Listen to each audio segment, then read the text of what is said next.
Hello, everyone, and thanks so much for joining us this week in the COVID-19 survey working group. Whether you're joining us on the Zoom call, via the YouTube live link, or watching this later on, we are so glad to have you with us and thankful that you've made the time to come and nerd out about methods for a little bit. My name is Dr. Eric Kendi. I'm an assistant professor of disaster and emergency management at York University. And I'm serving to help convene this working group, bringing together a wide range of different presenters on topics related to all forms of different COVID research through surveys, questionnaires, polling, and the like. Over the past couple of weeks, we've been able to have presentations from everything from national statistical agencies through to think tanks, learning about some of the methodologies that they've used, and heard about some academic projects along the way as well. This week, I'm so glad to be joined by Danielle Goldfarb, who's the head of global research with RIWI.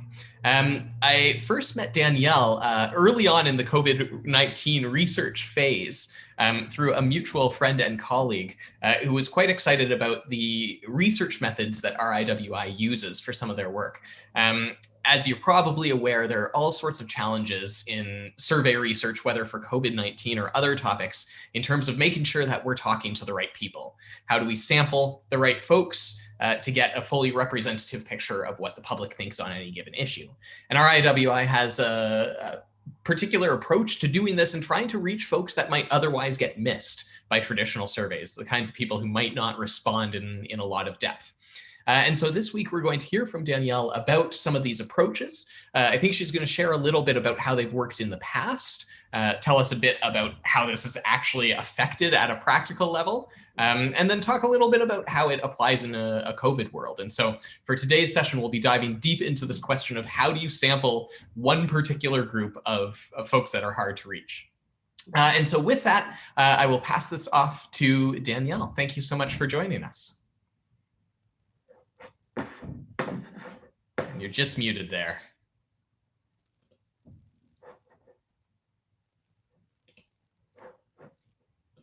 Okay, sorry about that. Can you hear me now?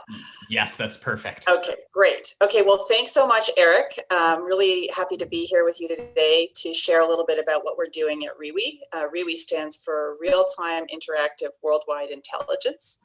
And I wanted to start by, reflecting on basically the statistic that I think everybody is focused on, when you open up your morning paper, or for those of us who read our news online, really about COVID case counts. And really, when we look at these COVID case counts, it's a lagging indicator. It tells us what was happening in terms of people's symptoms a couple of weeks ago.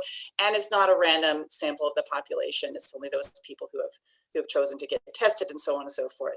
And, this is one aspect of COVID, understanding the true incidence of the illness in the population, but you can take any economic data or other aspects of our lives, social data related to mental health and so on. And it's most of the data and measures that we have and we've relied on are typically lagging and not giving us enough information about what's happening now in real time, nor are they tracking this information from where they're getting access to really the broadest set of the population.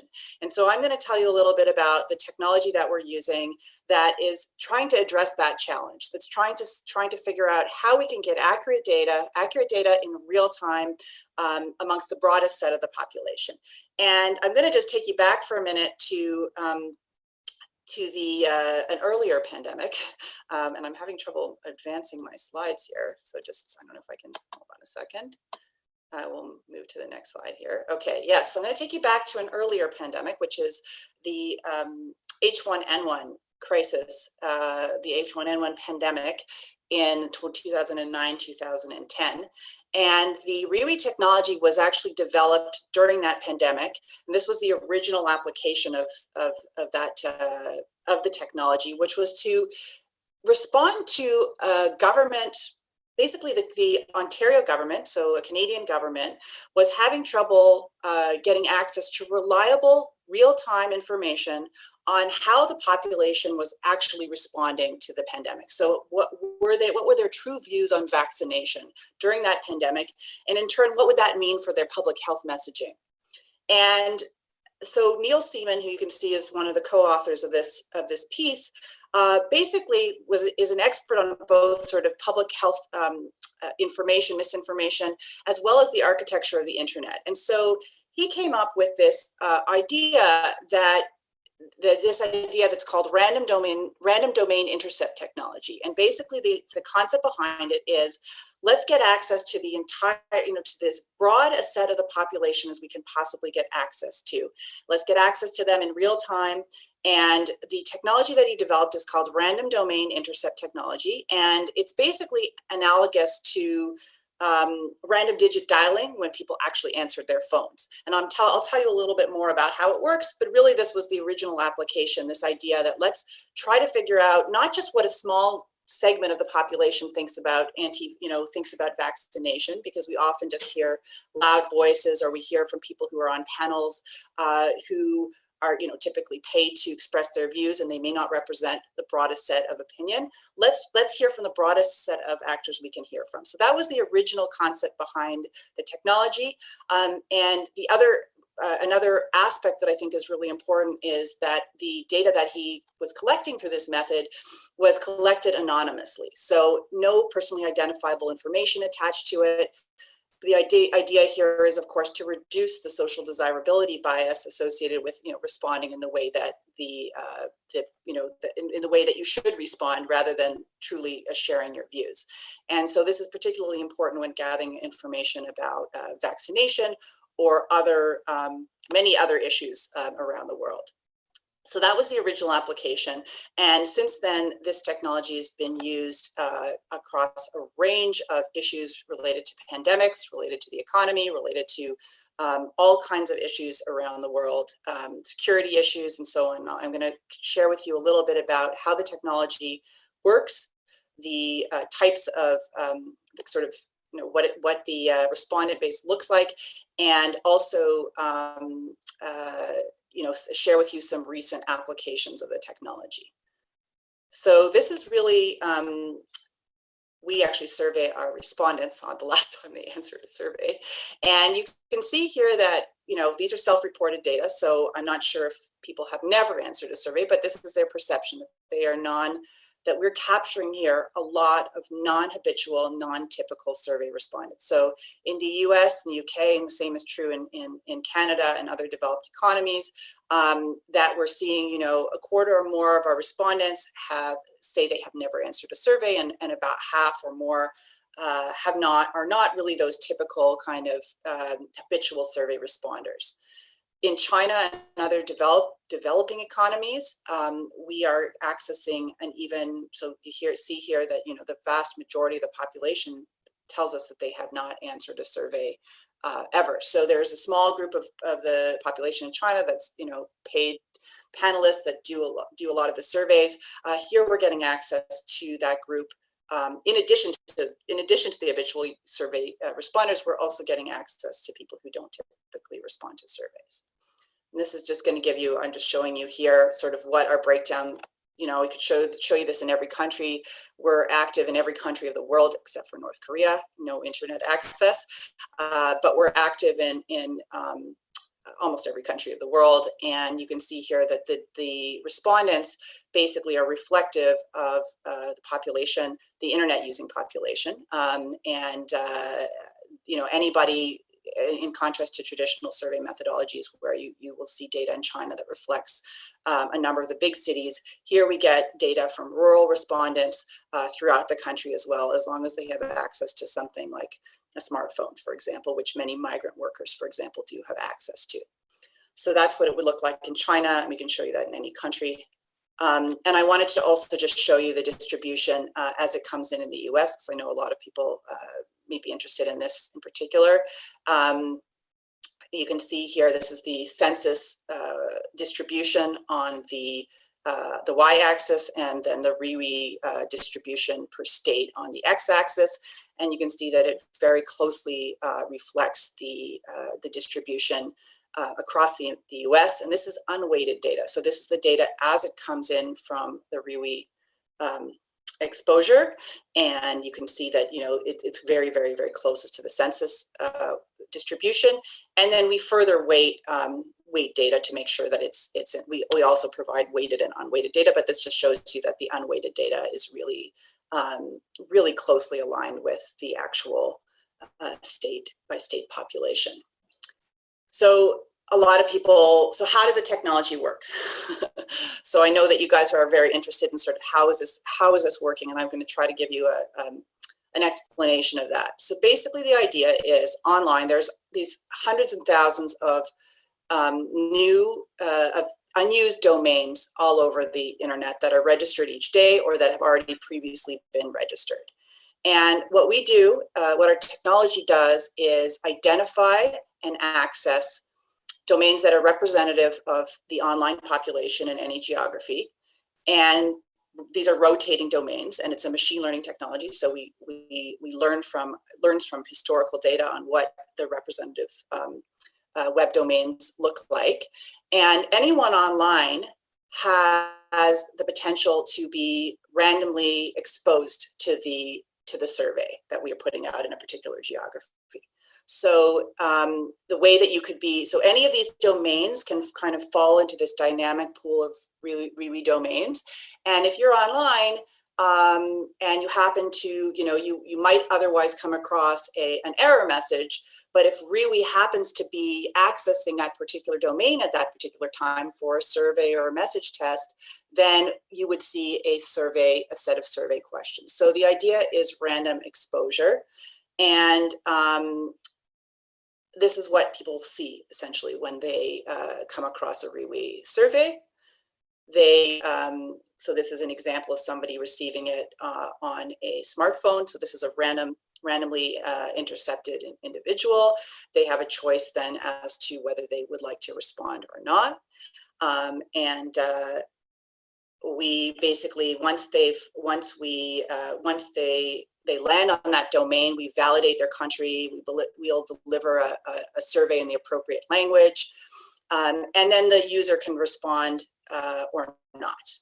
And then the data, this is data that's collected on a 24/7 basis and basically displayed to people, to any data researchers in real time in an interactive dashboard format. The dashboard itself is updated every hour, but the data are collected in real time and they're time stamped. So that's kind of how it works in very broad brushstrokes. And this is basically what our dashboard looks like, right? So it's updating every hour, and then it's giving you all the kind of, breakdowns by various different demographics. And we, so we don't collect personally identifiable information, but of course we do ask basic demographic information as well. Okay, so this is just a couple of the applications of the technology. We know that it's been very accurate in places where traditional polling methodologies or survey methodologies have been less accurate. The most obvious one is the 2016 US presidential election, where we saw in our data a big shift towards Trump in the couple of weeks right before the election, and we're able to call the precise margin of victory, the precise margin by which Clinton won the popular vote in the 2016 election. It's been subsequently, it's been used to predict accurately many other elections, and of course we are using it right now to predict the results of the 2020 election. It's also been predictive of headline economic data in the US as well as in China, and I'll show you some of the other applications as well. So these are some data. I just picked a couple applications of things we're tracking right now. These are data in China showing what has happened. Again, this is, we're collecting these data on a continuous basis. And so we can see here some evidence that China is turning inward over the course of the COVID shutdown. And we see some similar patterns emerging when we ask people where Chinese people intend to travel next. So you can see here, what has happened to people's sentiment and behavior as a result of the COVID crisis. And of course, we'll continue to monitor this, but this is an example. You can see that this is going to have big geopolitical as well as trade and global economic implications as well. Here's another set of data we're collecting, again, to sort of mirror the work that we did in 2010 on the H1n1 crisis. This is the share of the population who would take a COVID vaccine if it was mandatory and available. So the rest of the people are less, or would say they would not take a COVID vaccine even if mandatory. And it's quite interesting to see places like China and Russia at the bottom there. China has had a vaccine scandal,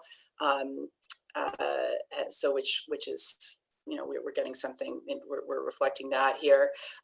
Some of you, you know, the threshold for herd immunity, although there's some debate discussion about that, seems to be higher than the share of the population in our data that suggests that they are that they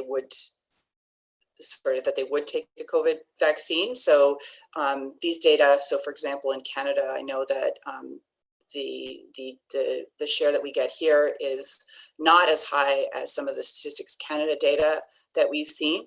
You know, that we think that it's possible that there are some undetected vaccine hesitancy that our data, that our method may be capturing that may not be captured using other methods. Here's another application. Again, we have labor market data that's lagging and that doesn't truly reflect economic conditions. We're looking here at the impact of the COVID crisis. So traditional labor market data just tells us that people are back, are basically reemployed. But when we'd asked them in the last couple of weeks, we found out that many of them are indeed not actually working. That people who've been laid off once, they're back on payroll, but they're not actually working and therefore at high risk of repeat layoffs. So this is something that's not showing up in some of the conventional data. Same here, this is very concerning, people who are basically being told that they could be laid off again.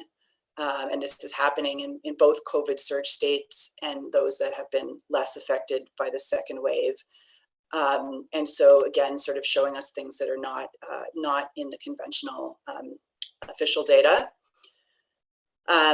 Here's some interesting results. I guess we're looking here at the what will happen after the election in the beginning of November. I guess a quite concerning number of people who think that people will not accept the results. And here's an example of some work that we're doing in Africa to basically track over time the degree to which people are seeing increased local ISIS activity. So you can see a lot of different range of applications all around the world, and trying to understand the impact of the COVID crisis or other issues that are emerging in real time. I've just listed here a couple of other things that we are tracking in real time, basically looking at the impact of Trump's COVID diagnosis on the election results. Since we've been tracking this every day, we can see, you know, what happened with the debate, what happened with his diagnosis, what's going to happen with the vice presidential debate. Is there an actual impact on the results in real time rather than point-in-time polls? We're going to look at things like Turkish support for more Turkish intervention in the conflict in that region.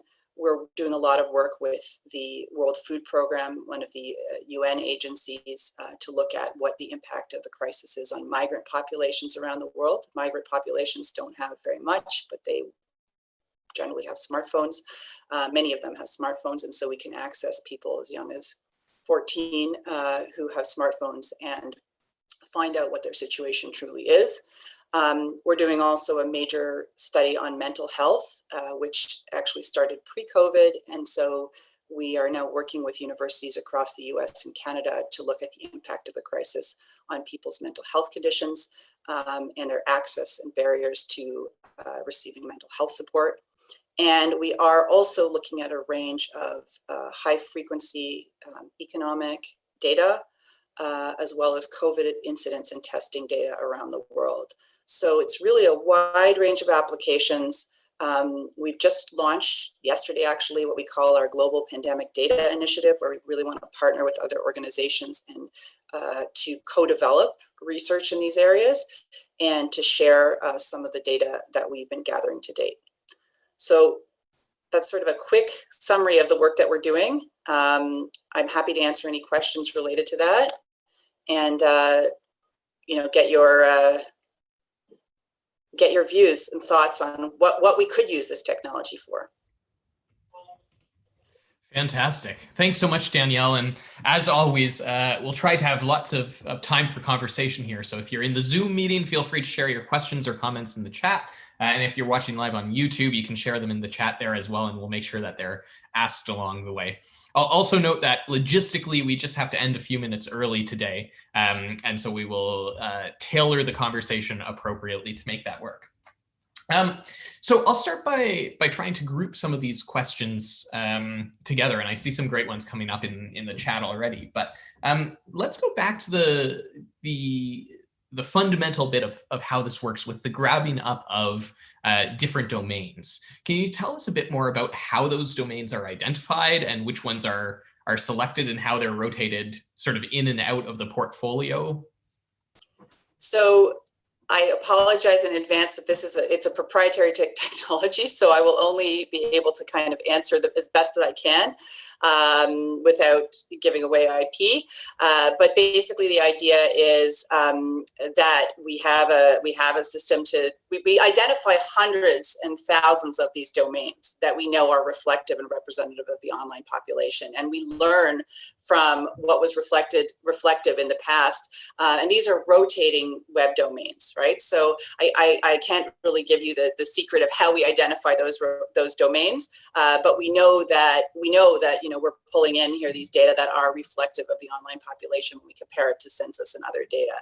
I should mention one point though, just to be completely transparent about the biases of these data, which I meant to mention, which is that because the online population tends to be younger, more urban, slightly more educated, that is also reflected in the natural RIWI exposure data, right? So that would be the bias associated with using these kinds of data. And I apologize that I can't give you much more detailed information about how we identify those web domains. Yeah, no worries. I mean, certainly a thing to keep in mind. The question is motivated in part by trying to figure out how you make sure that what the attributes are that you need to balance in the domains. For instance, to make sure that you have a representative sample. So you're tracking then demographic representativeness of who they're pulling in, or? So in every way, and I think one of the things we also look for is we're every day. So the data I showed you on China, for example, it's tracking these data, and it's been tracking it over a two-year period, and every single one of those respondents is actually a unique respondent. So every day we're hearing from a different group of people, and yet the data points. So if over a course of a week, I'm hearing from a different group of unique respondents, and it's consistent, right? So that's what we're really looking for.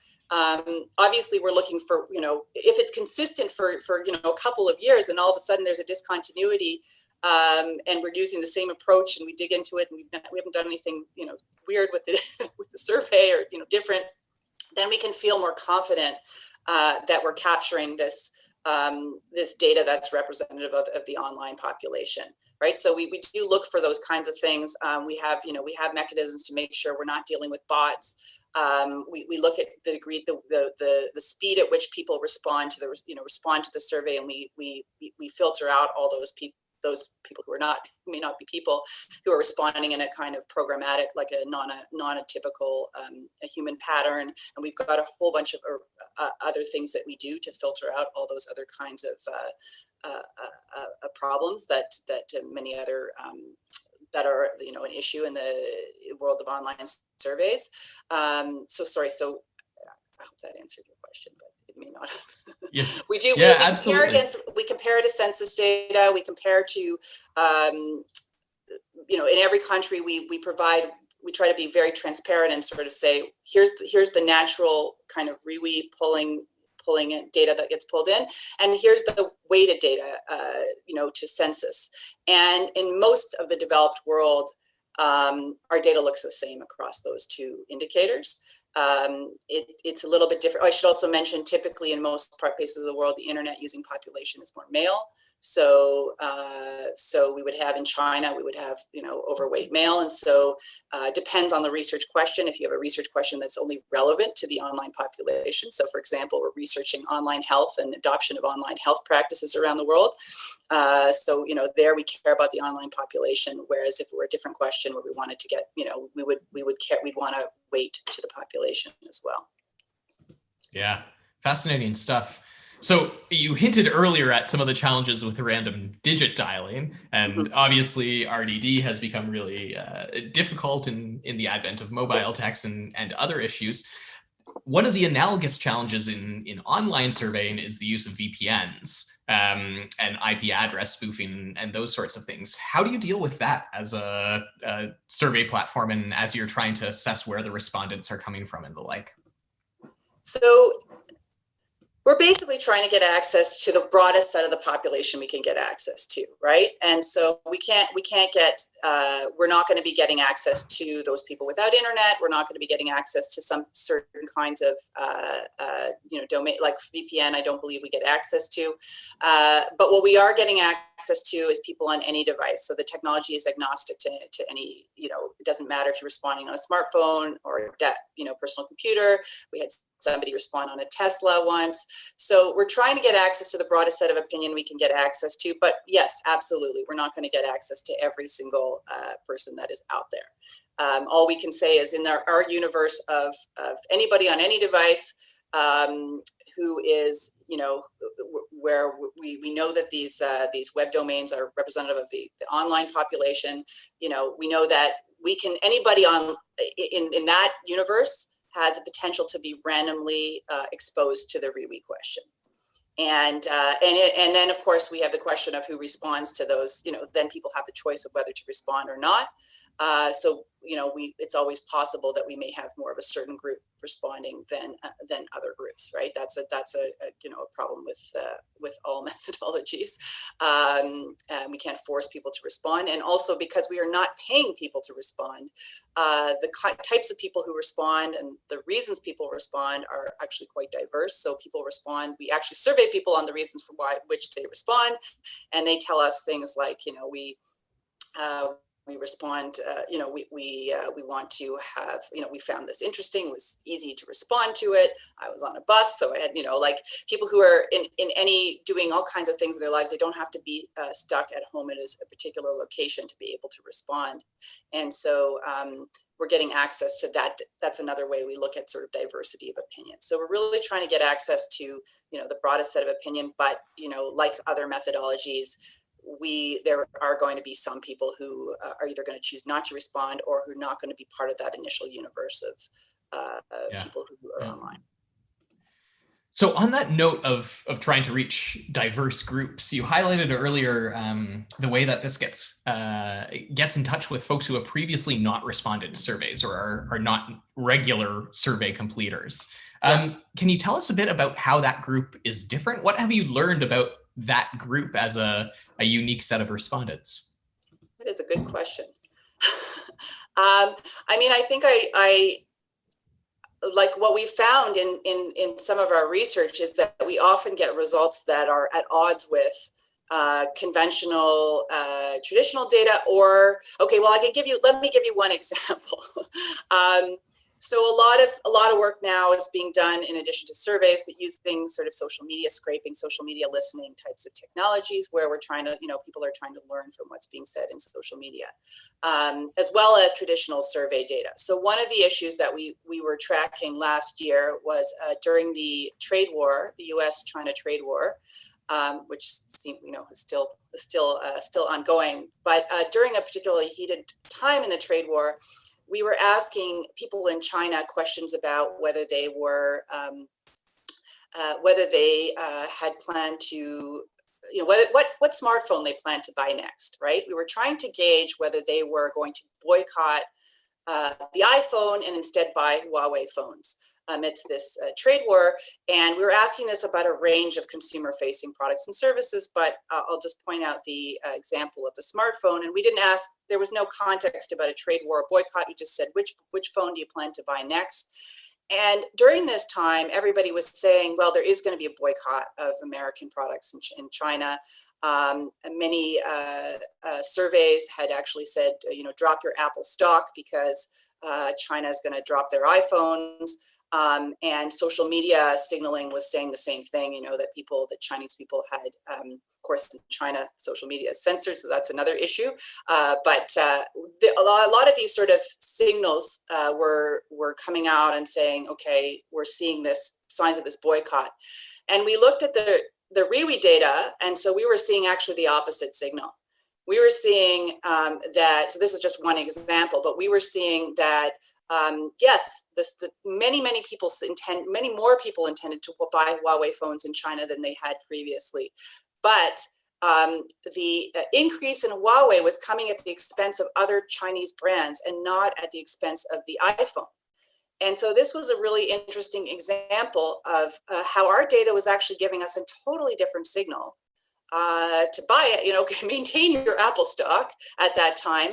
And so that's just one example. Here we were able to tap into sentiment that was broad-based across the country, whereas other methodologies were were giving a different signal. And it turned out that our data were correct, or subsequently shown in other other confirming data in terms of purchases and so on.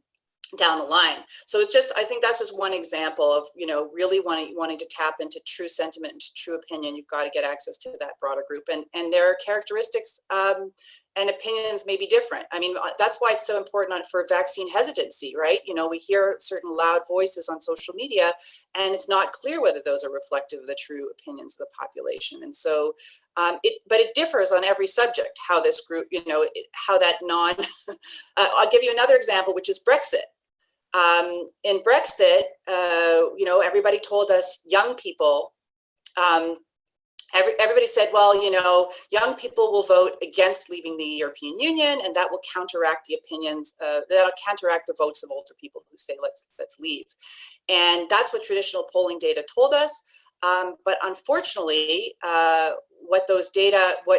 what happened in that case is that traditional polls spoke to the most engaged young people, and those were the most likely to vote, and the most likely to therefore, the most likely to vote. But then when it came to the actual voting behavior of young people, they didn't, like half of young people didn't actually vote.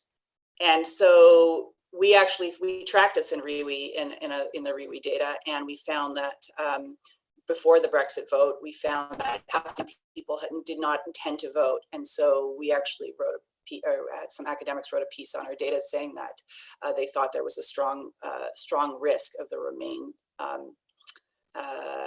camp being in real trouble before the Brexit vote. So that was another way in which we were seeing here, the traditional polling not reflecting the opinions of the broadest set of young people. So those are two examples that I can think of where we saw something different because we're tapping into these disengaged. And the same thing happened in the US election.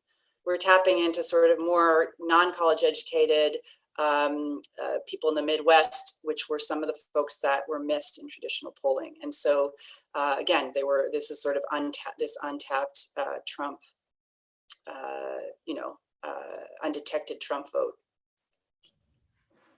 Thanks. Yeah, and it sounds like there are sort of a few things going on here. There's the who you sample from, right? Your sampling frame being people on the internet running into 404 sites, but also two other factors. So the length of your surveys and the anonymity involved. And so I want to talk about those latter two things because we're getting some great questions in the chat that tie in there. So let's talk about the length of the surveys first, because I know from the academic side, we're used to writing these sort of massive omnibus. On our last COVID survey, the average completion time was something in the 27-minute kind of range. So tell us about how long your typical surveys are, how much they vary, and what the sort of user experience of these, if I can call them a micro survey, what that's like. Yes. So yes, so many of our surveys take like under 2 minutes, for example. So yeah, that's got to be really important when you're not paying people to complete a survey. You want to be able to tap into as much information as you can get quickly. So we do everything we can in terms of optimizing question design to make sure it's really easy to respond to. You saw the survey interface. It's really very straightforward and easy to respond to. And so, generally they're typically quite short. However, we do modular, like what we do in a lot of surveys where we have, somebody who wants to ask a lot of questions. We can often do modules, and so we can actually ask. We can split up the questions in different ways and ask them to different respondents. So there's different ways that we are creative around that to address the issue of not having long surveys. The other thing we do is that we do, while we don't gather any personally identifiable information, we do gather some information as soon as the person is responding to the survey. So we do know where they are. So, if I were to respond to a survey, we would know immediately that I was in Toronto, Ontario, Canada. We would know the type of device that I was responding on. We might actually, for some surveys, we know the model number that I'm using, and you can use that as a proxy for certain kinds of things you might want to look at. So we do gather some of that information immediately.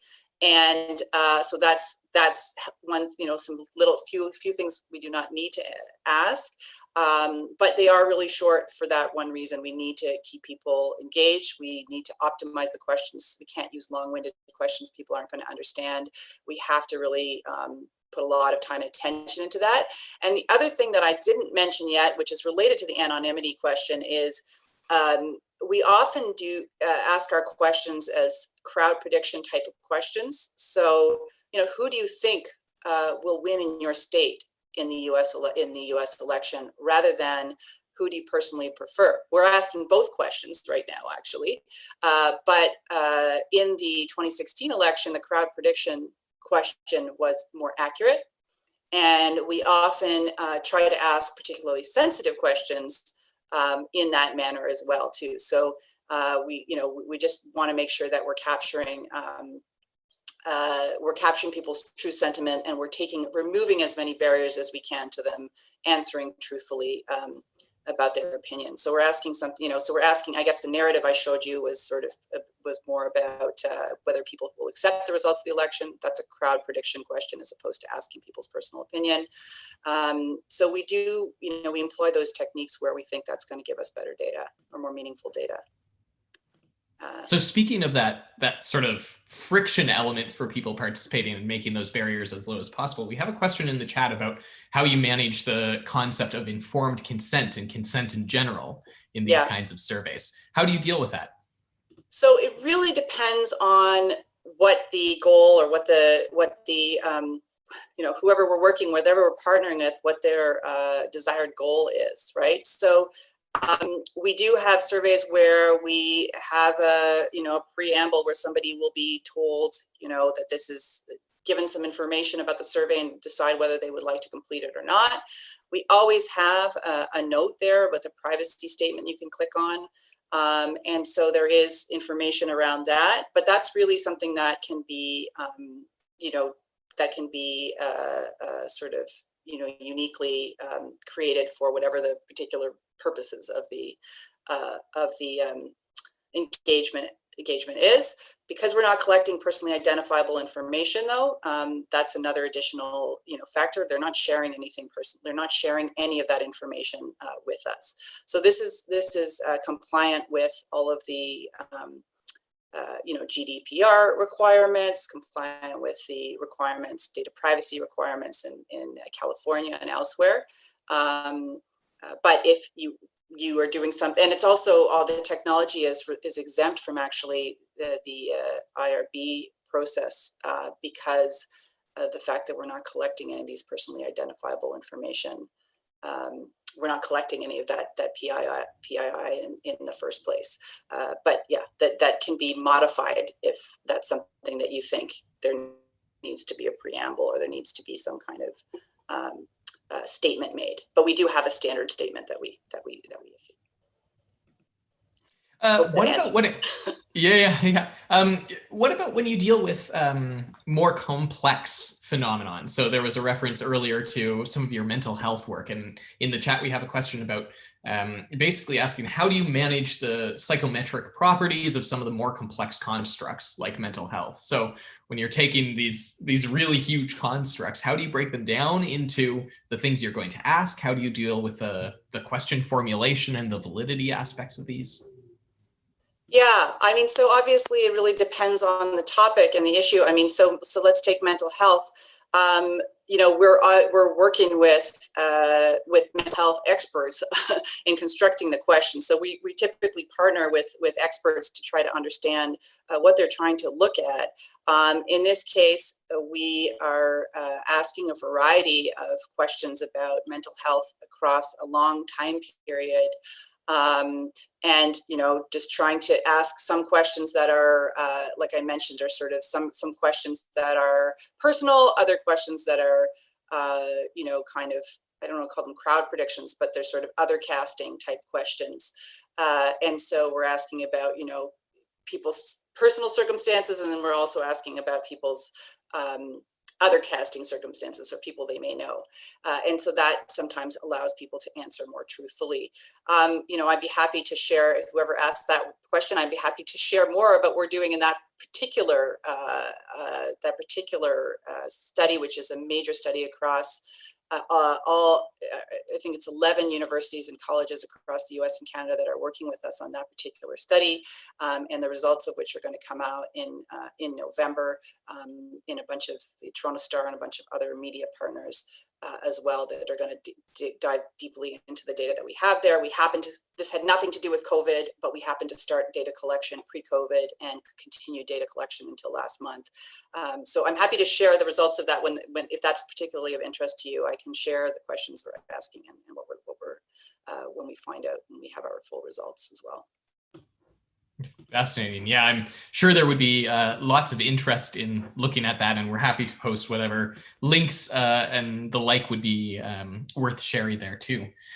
Given we only have a few more minutes left here, I do want to spend a little bit talking about that anonymity piece and how that affects. We've talked about the shortness of the survey. We've talked about the way respondents are recruited from the web pages, but with the anonymity, do you, I guess, start, how do you balance the anonymity piece with desires to collect things like demographic information and ideological information and political affiliation and the like? How do you deal with that tension between the two?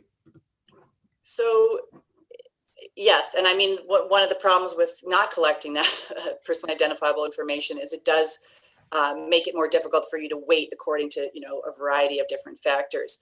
So we collect those data. We ask people. So in China, we're asking people, you know, we know basically where they live, but we are again asking them if they live in an urban or rural area. We ask them, you know, their income levels. We ask them these basic standard employment status, these basic standard demographic information. And so we do have to ask those questions, right? We just ask them in a way that's sort of, you know, we have to limit the number of questions, the other questions that we ask them in order to get access to that demographic information as well. We just try to make it as simple and easy as possible to answer those questions, and as quick to do so. But we would not have perhaps some of the more detailed information that you might get when you're collecting personally identifiable information. So that's one of the trade-offs. I mean, we say that we're really trying to get at. We do one of the world's largest studies on views of homosexuality, for example, and there it's really we're doing it in places where it's criminalized, and so, you know, we really don't want to compromise the anonymity or the safety of our respondents. So we take that very seriously, and we have a whole range that we didn't talk about, you know, of things that we do to ensure the safety and anonymity of respondents, and that's just inherent to our technology. So if you're doing research that requires you to have personally identifiable information, this is not the right technology for it. So I'm curious to follow up on that a bit, because earlier on you had mentioned the idea of desirability biases among respondents, and we could disentangle this a little bit into the questions of like anonymity and protection you mentioned from the state or from fear of reprisals or the like, but there's also social desirability bias in terms of how they feel their views fit into culture and society, as well as researcher desirability bias in terms of the sort of implied positions and ideologies and views of the researcher and looking to align with those. How do you think about the intersection between those? Which ones are you trying to fight the most, and how do you try to fight those kinds of biases in your designs? So yeah, I mean, I just come back to and I don't know if this is breaking it down sufficiently for you, but it's really just like we want to make sure people are answering us as truthfully as possible, right? We want to minimize the chance that they're going to lie. And so, I mean, we're really just trying to, I mean, I don't even know if I have a good answer to your question. I mean, basically, we're really trying to minimize this. We're minimizing the chance that people will lie. We can't eliminate it entirely, but we're just trying to take away barriers to people A, responding, and B, responding, truthfully, right? We just want to be able to take away those barriers to people doing those two things, and that means that we have to keep, we're just taking a different approach to do that. So yeah, I don't know if that answers your question. I see another question in the chat that's very interesting too, or asking if there's examples where RIWI got it wrong and what we learned from this. And well, I'm not going to launch into all the examples of things that we've got wrong. Typically, it's really when there's a human element in the interpretation of the data. We found that typically that we have not, like almost all elections and referenda, the data have been correct. And when we have tried to insert some human interpretation into sort of selection of certain areas to survey in, or when there's that kind of element that's been inserted, typically that's when we've erred and got things wrong. So that's I think an interesting question, and I appreciate the person who asked that. Yeah, can you tell us a little bit more, or just give us an example of that in play, maybe? I can't talk about anything that, because a lot of these, a lot of the work that we do, unfortunately is sort of private or proprietary work, the work that I'm thinking of. But just in general, like when it comes to surveying, sort of thinking that a particular seat in an election is safe, and so not collecting data in that particular area. That's the kind of thing that I'm thinking of, where we've made a decision to not collect data in somewhere where we made an assumption about what the result will be. And I think that what the 2016 US election teaches us is that we can't make any of those. And the Brexit, I mean, both of those situations teach us that we can't make these assumptions. We can't often make, or when we make historical assumptions, that things will be the same as they were in the past. And I think that's where that's where I think we're all in danger of getting things wrong, when we make those assumptions about the historical patterns repeating themselves. So. Well, that's fascinating, and in many ways, I think it's the perfect segue as we look towards the next speaker in this series. Unfortunately, as I mentioned today, we need to end a little bit early for a couple of logistical and timing reasons. But I'm just so grateful, Danielle, for your willingness to share and present this method today, and give us a very different perspective, really, than the kinds of academic approaches that we often use in surveying. And so it's been really delightful to have you and to have you share about the RIWI different approaches. Your comments at the end were the perfect segue towards the session that we will be having next week as part of the working group. We'll be joined by Dr. Igor Grossman from the University of Waterloo, who has been using surveys and questionnaires in a series of really quite impressive prediction and forecasting style tournaments and engagements, trying to get people thinking about the future of COVID and where things are going. And so we're going to change gears a little bit from these questions of sampling, and instead talk about what it looks like to do surveys, not just about past or current behavior, but as a method of gathering information about what people think is likely to happen down the road. And so with that, thank you so much to Danielle for participating, and thank you to all of the people viewing, whether here or on YouTube. We're so glad to have you. As always, you can learn more about our project on our website, www.cempr.org, CEMPPR.org,